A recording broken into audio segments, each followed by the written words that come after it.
महाराष्ट्र विधानसभा चुनाव में महायुति गठबंधन की भारी जीत के बाद बीजेपी की बाछें खिली हुई हैं। परिणाम आने के बाद राजनीतिक पंडितों का मानना रहा कि अब कोई इफ बट न किंतु परंतु सीएम बीजेपी का ही होगा। ऐसे में महाराष्ट्र राजनीति के मौजूदा दौर के सबसे कद्दावर नेता देवेंद्र फडणवीस का नाम सीएम की रेस में सबसे आगे रहा। महाराष्ट्र में महायुति गठबंधन की लैंडस्लाइड विक्ट्री ने बीजेपी को 7वें आसमान पर बिठा दिया है।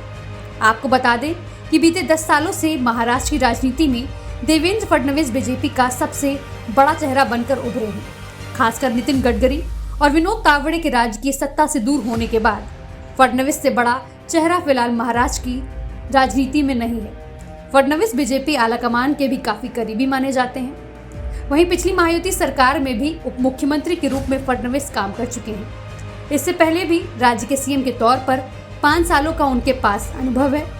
वहीं शिवसेना टूटने के बाद वह राज्य का डिप्टी सीएम नहीं बनना चाहते थे, लेकिन बीजेपी आलाकमान ने उनको डिप्टी सीएम पद के लिए मनाया और वह डिप्टी सीएम बनने के लिए राजी हुए। लेकिन अब परिस्थिति बदल गई है। जीत की खुशी के बीच जहां महाराष्ट्र के सीएम एकनाथ शिंदे ने बयान जारी किया, जबकि देवेंद्र फडणवीस ने भी अपनी प्रतिक्रिया दी है।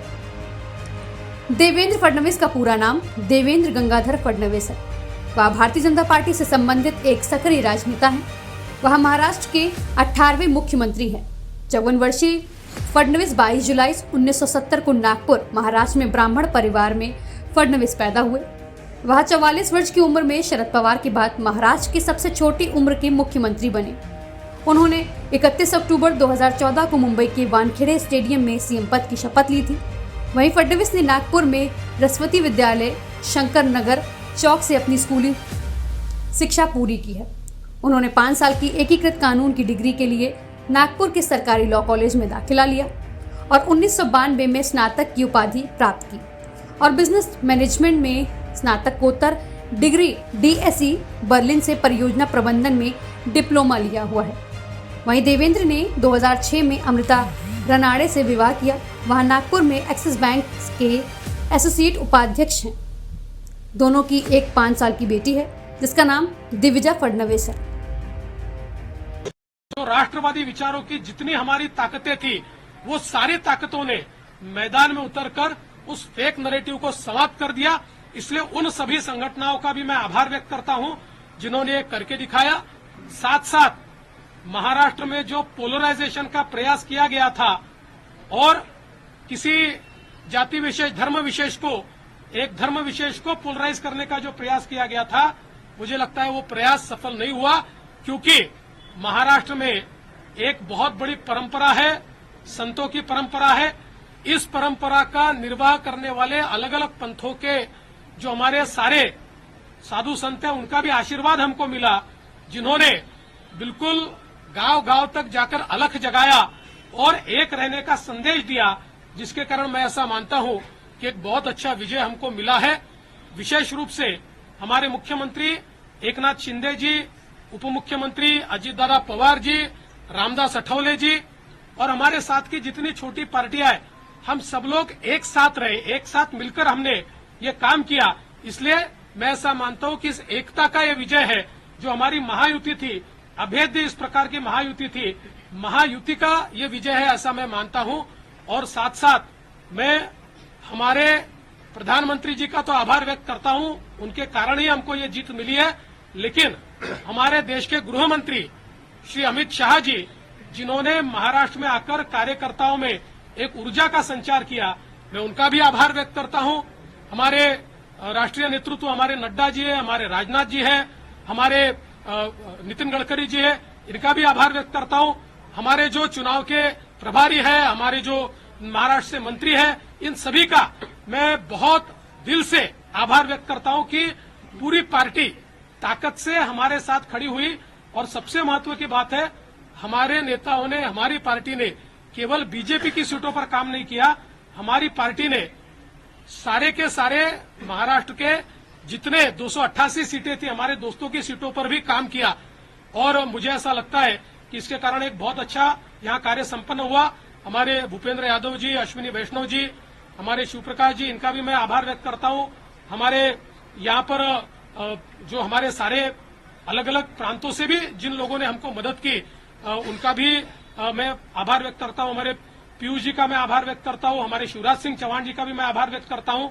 मुझे ऐसा लगता है कि एक प्रकार से सामूहिक रूप से हम लोग जब उतरे तो ये सामूहिक ताकत एक ऐसी ताकत बनी जिसने दिखा दिया कि महाराष्ट्र ये मोदी जी के ही साथ है। आपको बता दें, फडणवीस के पास कानून की डिग्री है। वह एबीवीपी के सक्रिय सदस्य थे और युवाओं को समाज के पुनर्निर्माण की दिशा में प्रसारित करते थे। वह दीवारों को पेंट करते थे और राजनेताओं के प्रचारक पोस्टर चिपकाते थे। देवेंद्र फडणवीस ने आरएसएस से अपना करियर शुरू किया था। वह 22 साल की उम्र में नागपुर नगर निगम के मेयर बने थे। वहीं देवेंद्र फडणवीस का राजनीतिक जीवन के बारे में बात की जाए तो 2014 में फडणवीस ने अपनी नागपुर दक्षिण पश्चिम सीट बरकरार रखी। इस बार उन्होंने प्रफुल्ल विनोद गुड़ादे यानी कि पाटिल को हराया। बीजेपी की भारी जीत के बाद 31 अक्टूबर 2014 को फडणवीस ने बीजेपी की ओर से महाराष्ट्र के मुख्यमंत्री के रूप में शपथ ली। इससे पहले 2013 में फडणवीस को बीजेपी महाराष्ट्र का अध्यक्ष नियुक्त किया गया था। 2010 में भाजपा महाराष्ट्र के महासचिव के रूप में नियुक्त किया गया। 2009 में देवेंद्र फडणवीस ने नागपुर दक्षिण पश्चिम से चुनाव लड़ा और फिर से विधानसभा चुनाव जीता। वहीं उन्होंने कांग्रेस के विकास पांडुरंग ठाकरे को हराया। 2004 में राज्य विधानसभा चुनाव में नागपुर पश्चिम से फडणवीस ने कांग्रेस उम्मीदवार देशमुख रणजीत बाबू को 17,610 वोटों से हराया था।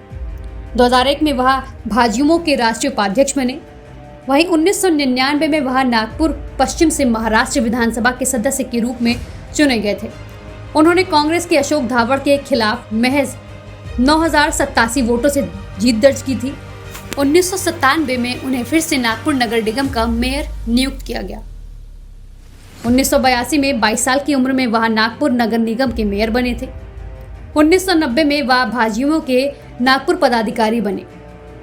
1986 से 1989 तक कॉलेज के दिनों में फडणवीस एबीवीपी के सक्रिय सदस्य थे।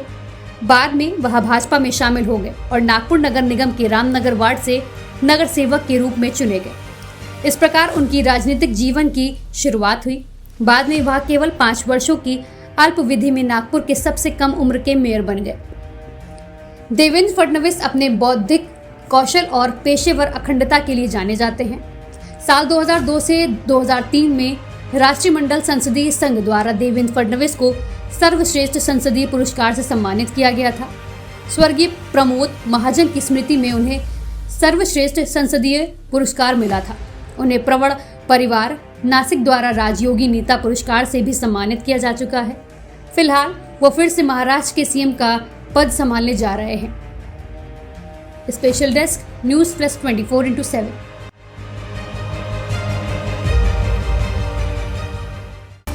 और आप देख रहे हैं न्यूज़ प्लस 24/7।